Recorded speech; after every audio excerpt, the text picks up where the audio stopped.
De Vladimir Poutine le 28 novembre 2024, selon laquelle il n'exclut pas de recourir à une frappe contre la capitale ukrainienne à l'aide de son missile hypersonique expérimental, soulève des questions géopolitiques et militaires extrêmement graves. Cette déclaration n'est pas simplement un énoncé sur les capacités militaires de la Russie, mais inscrit dans une stratégie de communication plus large avec des implications à la fois pour la sécurité internationale, les relations entre l'Ukraine et la Russie, ainsi que pour la stabilité géopolitique mondiale. Vous êtes sur IADMA Télévision, merci de bien vouloir vous abonner, d'activer la cloche de notification, de partager les liens, tout en invitant vos proches à rejoindre la grande communauté IADMA Télévision. Cette déclaration intervient dans le contexte de la guerre en Ukraine, que dire depuis près de 2 ans et qui connaît de phases d'escalade militaire entre les forces russes et ukrainiennes. L'utilisation potentielle d'armes hypersoniques contre Kiev, une capitale de 3 millions d'habitants, serait un tournant dramatique dans cette guerre.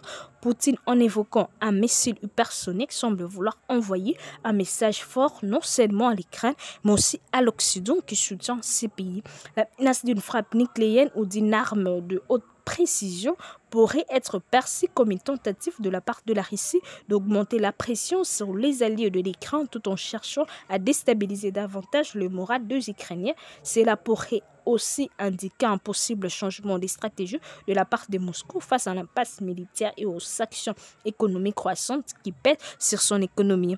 Les missiles hypersoniques sont et représente une nouvelle ère dans la technologie des armes mondiales. Ces missiles sont capables de voler à de vitesses supérieures, soit plus de 5 fois la vitesse du son. Leur vitesse extrême couplée à une trajectoire difficile à anticiper et à intercéder le rend particulièrement dévastateur et difficile à défendre.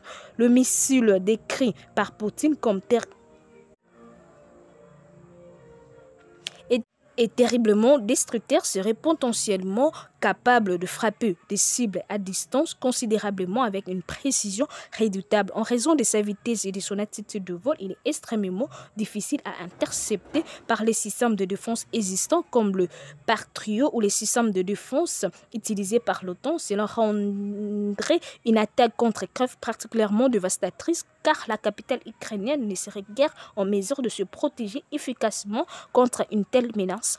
La portée intermédiaire du missile entre 500 et 5500 km signifie qu'il pourrait être lancé depuis des positions assez éloignées en dehors de la portée des radars de défense classiques. Cela renforcerait encore l'asymétrie stratégique dans le conflit où la Russie disposerait d'une technologie que l'Ukraine et même le pays occidentaux n'ont pas encore eu en quantité suffisamment pour se défendre face à cette attaque qui semble être très dévastatrice. L'éventuel de l'utilisation de ces missiles représente un changement significatif dans la tragédie militaire russe qui semble se concentrer de plus en plus sur l'usage de technologies de reptiles. En d'autres termes, ce type de missile ne fait pas partie des artisanaux conventionnels, mais plutôt d'une nouvelle forme de dissuasion, voire d'intimidation.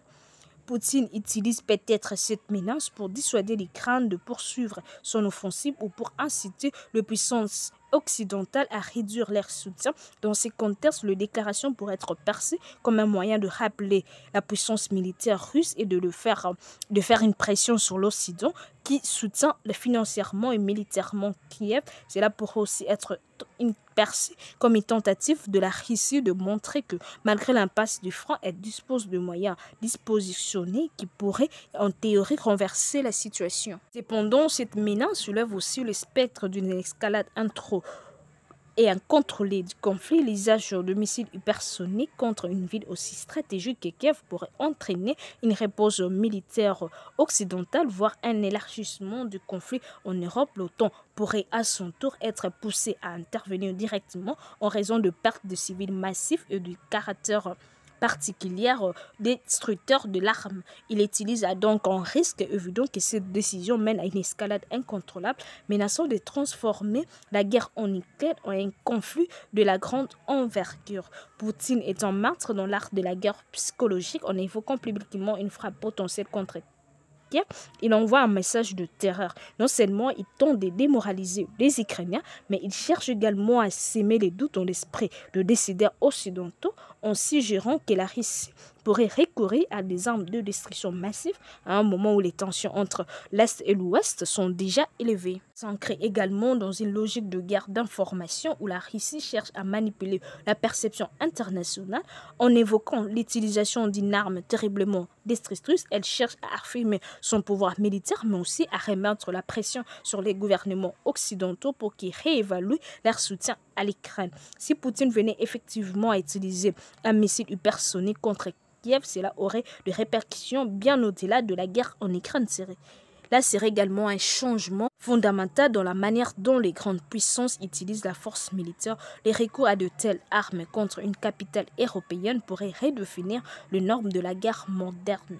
Le monde pourrait entrer dans une nouvelle ère de conflit où les règles de conduite sont de plus en plus floues, où les armes de destruction massive, comme l'exemple hypersonique, deviennent des outils de politique internationale. Une telle action pourrait également avoir de répercussions sur les relations internationales, en particulier entre la Russie et le pays occidentaux. L'usage d'une arme hypersonique pourrait accélérer la militarisation de l'espace européen avec des investissements supplémentaires dans les technologies de défense antisémites et un renforcement des alliances militaires, en particulier à travers l'OTAN. La course aux armements pourrait s'intensifier avec des conséquences dévastatrices sur la stabilité régionale et mondiale. Enfin, cette menace de frappe hypersonique pourrait également signaler l'échec des négociations diplomatiques pour parvenir à une solution pacifique au conflit, alors que les appels à la paix se font de plus en plus entendre. Une telle déclaration de la part de la Russie démontre l'absence de la volonté de compromis. Si Poutine persiste dans cette logique d'escalade, la communauté internationale pourrait être confrontée à une situation où la diplomatie est complètement mise de côté au profit de la force brute, avec des conséquences catastrophiques pour la paix mondiale. En conclusion, la déclaration de Vladimir Poutine concernant la possibilité ou la possible utilisation du missile hypersonique contre Kiev est un calcul stratégique à multiples facettes. Elle vise à intimider l'Ukraine et l'Occident, mais elle porte aussi en elle un risque d'escalade militaire qui pourrait avoir de répercussions dramatiques pour la région et au-delà. Cette menace soulève également des interrogations sur l'avenir de conflits modernes et leur rôle de la technologie militaire dans la détermination des rapports de force internationaux. L'usage d'armes hypersoniques marque un tournant dans la guerre en Ukraine et potentiellement dans la guerre moderne elle-même, en ouvrant la voie à des conflits de plus en plus destructeurs et incontrôlables. C'était EADMA Télévision. Merci de nous avoir suivis. EADMA Action, tu vis la chaîne sociopolitique et culturelle.